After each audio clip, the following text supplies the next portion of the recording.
words, I just go. I don't like it, no, I love it. Et c'est juste de quoi je lance dans une nouvelle vidéo qui sera le comparatif entre le MacBook Pro 13 pouces et le MacBook Pro 15 pouces. Donc voilà, on retrouve les deux ordinateurs, donc le 13 pouces et le 15 pouces. Donc on va commencer par un rapide tour du 13 pouces puis du 15 pouces. Donc le 13 pouces, il a un écran de 13 pouces, donc je viens de dire, avec l'inscription MacBook Pro. Un clavier tout à fait basique, un trackpad multitouch. Hop. Du côté là, on retrouve le MagSafe 1, le port Ethernet, le FireWire 800, le Thunderbolt, deux ports USB 3, un lecteur de carte SD, une prise jack 3,5 mm, l'indicateur de batterie. Devant, on retrouve l'encoche. Ici, on a un petit témoin quand l'ordinateur est en veille, le détecteur infrarouge, un trou que je ne sais plus à quoi il sert, et le lecteur CD. Sur les 15 pouces, on a un écran de 15 pouces, un clavier normal, un haut-parleur à gauche et un haut-parleur à droite, un trackpad Force Touch, donc quand il est éteint, il ne fait pas de bruit. Devant, on retrouve l'encoche pour l'ouvrir. Il n'y en a plus le témoin de l'ordinateur qui est en veille et le lecteur infrarouge. Sur le côté droit de l'ordinateur, on retrouve un port USB 3, un port HDMI et un port de carte SD.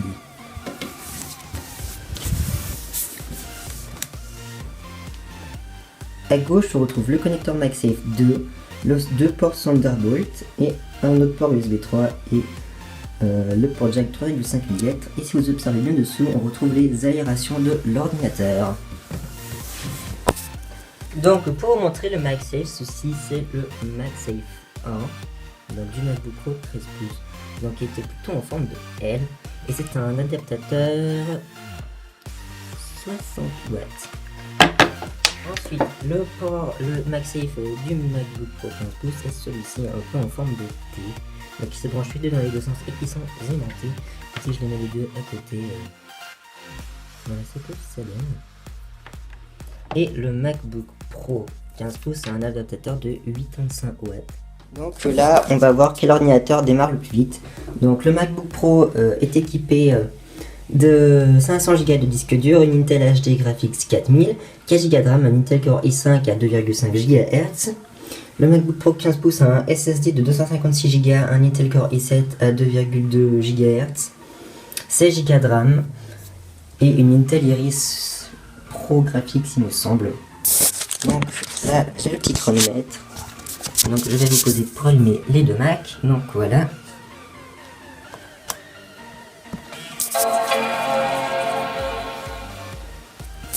Donc là vous remarquez que là le fond est blanc et là le fond est noir.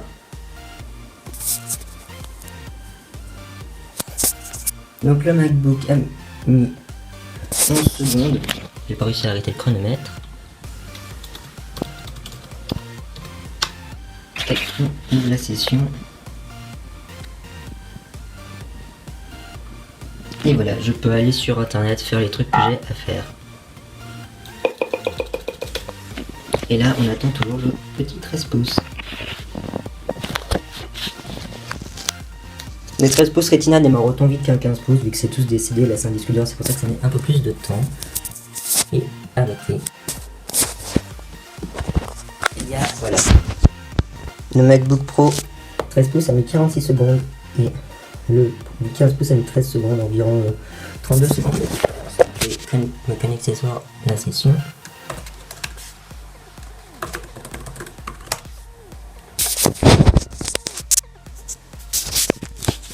Donc maintenant sur le MacBook Pro 13 pouces, ça appartient à ma soeur et moi j'ai le 15 pouces. Donc là on va faire un petit test d'ouverture de Safari. Donc je vais me poser pour pouvoir cliquer en même temps. Hop. Là le 13 pouces a été plus rapide mais j'ai pas réussi à cliquer en même temps sur le 15 pouces. Mais le 15 pouces a quand même chargé la page internet beaucoup plus vite. Donc là on va aller sur YouTube.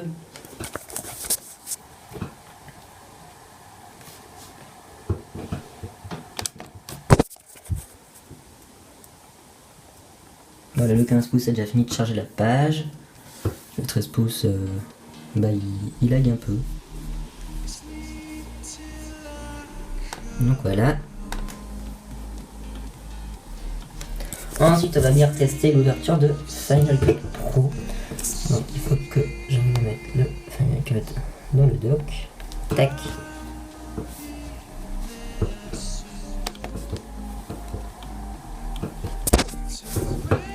Donc là, il n'y a plus qu'à attendre pour voir lequel je lance le plus rapidement. J'ai bien précisé que Final Cut est un logiciel très très lourd.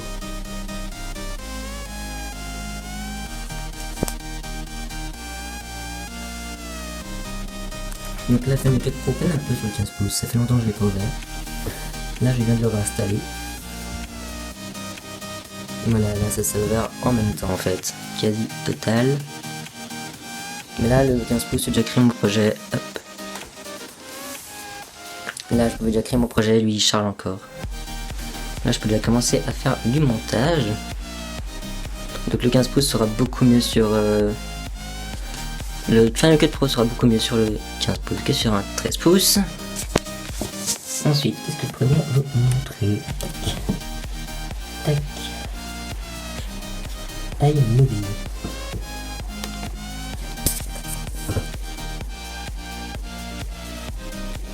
Donc là, ça se lance tranquillement.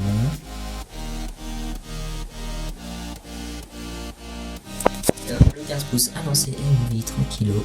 Il charge. Voilà, le 13 pouces, il n'y a encore rien affiché. Tac. Là, ça a fini de charger. Le 15 pouces, il charge mes projets. Donc voilà. Donc le 13 pouces est légèrement plus rapide, mais vu que ma soeur a rien installé sur son ordinateur, c'est clair qu'il va légèrement. Une fois que vous avez les applications installées, ça va tout de suite moins vite. Donc là, on va éteindre les ordinateurs. Tac.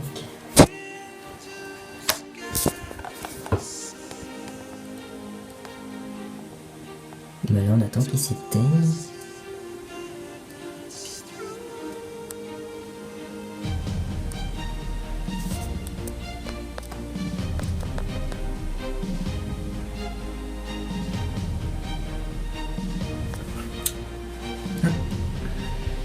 Le 15 pouces est éteint. Et le 13 pouces est éteint. On va un peu parler de l'autonomie de ces deux MacBooks. Le MacBook Pro 13 pouces peut tenir environ 7 heures. Donc je parle bien de la version non Retina. Et avec 95%, on peut tenir 4 heures et demie. Avec 100% sur un 15 pouces, on peut tenir 10 heures. Voilà, je reviens pour vous parler en fast. Donc, pour savoir si je vais prendre un 15 pouces ou un 13 pouces. Donc, d'un côté, nous avons le 13 pouces. Donc ça, c'est un 13 pouces classique, donc 2012, sachant qu'il existe toujours qui est en prix de 1200 francs. Et que pour 200 francs de plus, vous avez l'entrée de gamme des 13 pouces Retina. Là, c'est la version non Retina. Vous avez, tout ça, vous avez même un lecteur CD qui sert à rien. Franchement, le lecteur CD sur cet ordinateur, je l'ai utilisé 2 fois pendant la période que j'ai eu, donc en 3 ans.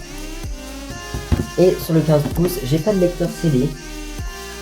Vous pouvez le remarquer, et franchement, ça me manque pas du tout. Donc le lecteur CD, on n'est pas à dire je vais prendre le classique, le MacBook Pro classique parce qu'il y a un lecteur CD. Non, au contraire, ça sert complètement à rien. Sur internet, vous avez tout plein de sites pour regarder des films en streaming, et même pour écouter la musique, Spotify, Deezer, Apple Music, YouTube.